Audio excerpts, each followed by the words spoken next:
Salut YouTube et bienvenue sur GPTech. Aujourd'hui, on va parler CPU, votre processeur. Qu'est-ce qu'il est? Qu'est-ce qu'il fait? Comment le fabrique-t-on? Vous allez voir, c'est fascinant, mais tout d'abord, un petit mot de nos commanditaires. Hey, gros, quoi tu parles des commanditaires? Quoi?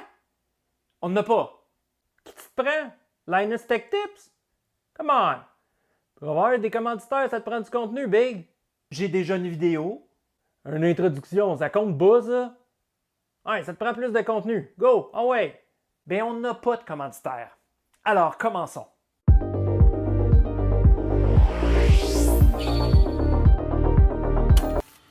Le tout premier microprocesseur commercialisé pour le grand public fut le 4004 d'Intel en 1971. Il comptait environ 2300 transistors et il opérait à une fréquence de 740 MHz. Nos processeurs modernes sont composés de milliards, voire des dizaines de milliards de transistors et sont des milliers de fois plus rapides. Mais qu'est-ce qu'un processeur exactement? Ce processeur, c'est le Central Processing Unit ou l'unité de calcul principale. Il exécute les instructions machines au niveau de la microarchitecture et il vous permet d'exécuter vos programmes et vos jeux sur votre ordinateur. Mais comment le fait-il? La majorité des processeurs fonctionnent sur le cycle chargement, décodage et exécution, ou Fetch, Decode and Execute en anglais. C'est-à-dire que le processeur charge les instructions depuis les registres, l'analyse et l'exécute. Première étape, le CPU charge les instructions qui seront exécutées depuis un registre ou une mémoire. Par la suite, il analyse la suite de bits qui lui informe quelle instruction sera exécutée, puis il exécute cette dernière et le processus recommence. Bien entendu, tout ce processus ne s'exécute pas en un seul bloc. Il y a plusieurs sous-blocs qui peuvent être exécutés de façon simultanée, différente ou à la fois. Chacune de ces sous-opérations s'appellera donc une micro-opération. La suite de bits traités durant ces opérations est de 32 bits pour nos anciens processeurs, mais la majorité d'entre vous ont présentement un processeur 64 bits. Donc, il y a 64 bits d'instruction ou d'information qui est traité à la fois, c'est-à-dire 64 enchaînements de 1 et de 0, puisqu'au final, toute l'information qui est traitée par votre ordinateur est une suite de 1 et de 0, ou de code binaire si vous aimez mieux. Parler de ces bits est une occasion parfaite pour parler du jeu d'instructions, c'est-à-dire le livre de recettes avec laquelle votre CPU peut exécuter ses commandes. Bien entendu, chez Intel et AMD, les jeux d'instructions sont propres à chacun des processeurs. Ils sont cependant basés tous deux sur le jeu d'instructions x86 commercialisé par Intel auparavant. Ce jeu d'instructions permet au processeur de savoir quel type de data, quel type de registre, quel type de commande et quel type d'entrée et de sortie il peut utiliser pour communiquer avec les diverses composantes du système. Comme dit précédemment, Intel avait lancé le jeu d'instructions IA32, mieux connu sous le nom de x86, et c'est sous licence que AMD a commencé à faire des clones de x86 dès les années 80, en commençant avec les K6 et les Athlon que nous nous souvenons, si vous êtes assez vieux. AMD a fini par lancer son propre jeu d'instructions, mais celui-ci à 64 bits, mieux connu sous le nom de x86-64. Les rôles furent alors inversés et c'est AMD qui donnait des licences à Intel. Il en découla de nombreuses batailles judiciaires puisque Intel avait commencé à travailler sur son propre jeu d'instructions 64 bits, soit Intel i64. Malheureusement, celui-ci avait une énorme faiblesse au niveau de ses capacités et de sa puissance et son jeu d'instructions n'était pas capable d'exécuter de façon native des instructions 32 bits, l'obligeant à utiliser un émulateur, ce qui le rendait beaucoup moins performant. En 2020, Intel a annoncé la fin de cette famille de produits puisqu'aucun autre CPU n'avait été commercialisé depuis 2017. Les deux géants ont résolu leur litige devant les tribunaux et opèrent maintenant sous une licence réciproque d'utilisation des jeux d'instructions. Mais comment est-ce qu'on fabrique le processeur lui-même? Tout commence par le sable, ou plus précisément par le silicium, l'élément 14 du tableau périodique. Celui-ci est une composante à hauteur de 25% du sable. Il est l'élément le plus abondant de la croûte terrestre après l'oxygène. Il est purifié de nombreuses fois pour atteindre une qualité supérieure à 99,999 et beaucoup de 9%. Il est ensuite utilisé pour faire croître des monocristaux de silicone suivant la méthode Krolowski. Je m'excuse à mes auditeurs polonais pour ma mauvaise prononciation de ce nom. Une méthode qui fut découverte par un scientifique polonais, vous l'aurez deviné. On obtiendra au terme de ce processus des lingots. Ces lingots seront ensuite coupés en fines tranches de 0,2 à 0,75 mm et un diamètre généralement entre 200 et 300 mm.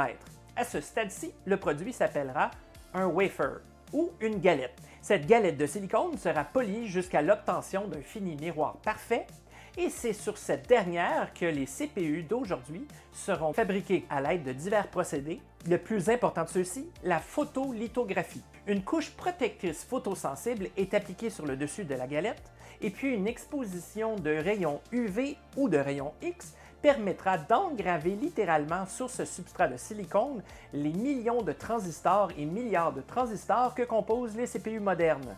Cette exposition est bien entendu faite à partir de stencils ou de masques qui permettra aux manufacturiers de déterminer quel type de processeur ou de micropuce sera ainsi créé sur cette galette. Une fois l'exposition terminée, le wafer est trempé dans une solution qui va permettre de dissoudre certaines de ces résines dans les zones qui furent exposées aux rayons.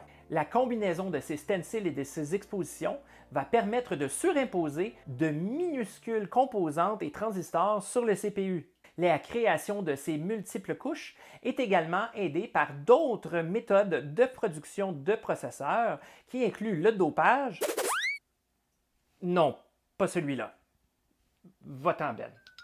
Par dopage, dans la manufacture de processeurs, on entend l'inclusion d'une impureté volontaire à un endroit sur le circuit pour modifier les propriétés de conductivité du substrat. C'est ainsi que sera créé les centaines et les milliers de transistors et diodes ainsi que circuits imprimés nécessaires au bon fonctionnement du processeur. Dans une galette standard, on peut obtenir des centaines, voire des milliers de processeurs ou simplement moins d'une centaine, dépendamment du type de processeur qui est fabriqué. C'est un procédé minutieux dans lequel certaines erreurs d'impression peuvent survenir, puisqu'il s'agit ici de micromètres et de nanomètres dans bien des cas. C'est alors qu'entre en jeu le phénomène du binning, c'est-à-dire que toutes les galettes, une fois produites, vont passer à travers d'intenses tests pour s'assurer que toutes les micro-composantes de chacun des CPU performent selon les spécifications demandées par le manufacturier. Dans le cas où un processeur aurait une composante qui ne serait pas capable d'atteindre les vitesses demandées, on pourrait alors faire sauter de minuscules fusibles pour désactiver ces composantes. Le i5 qui se retrouve dans votre ordinateur est peut-être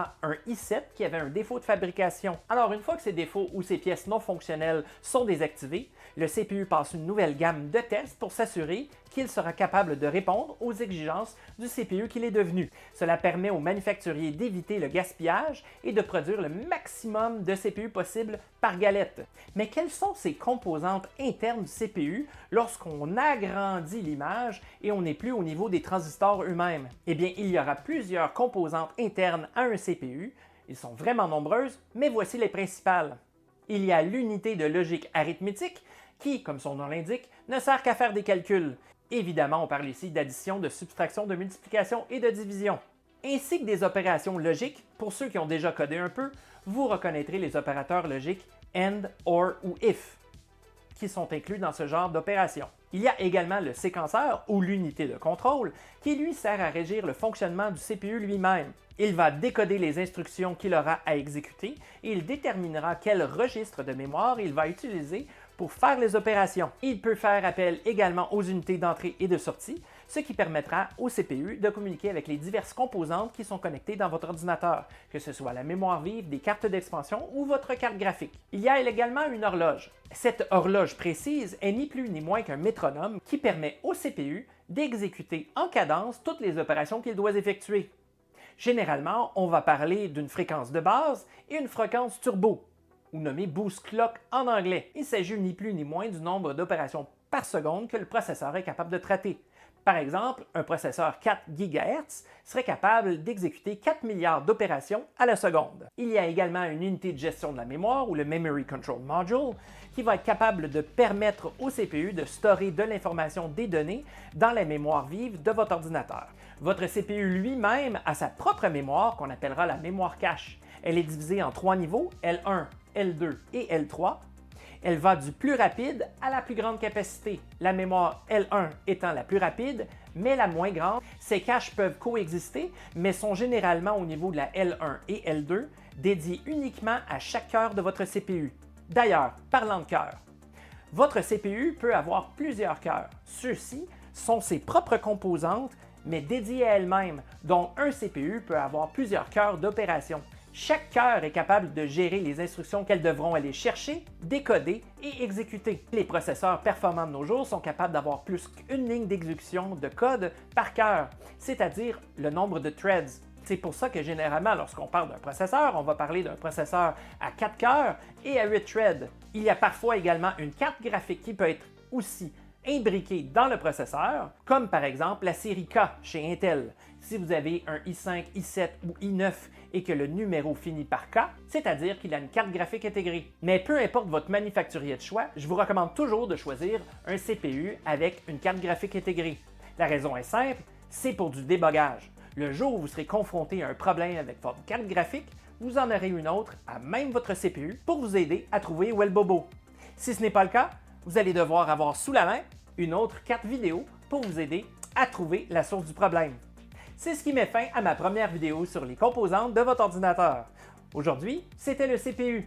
J'espère que vous serez au rendez-vous au prochain épisode qui sera sur la mémoire vive. N'oubliez pas de me donner un j'aime, de vous abonner à la chaîne et de partager avec vos amis. Cela me permettra de percer le mystérieux algorithme et d'avoir plus de visibilité.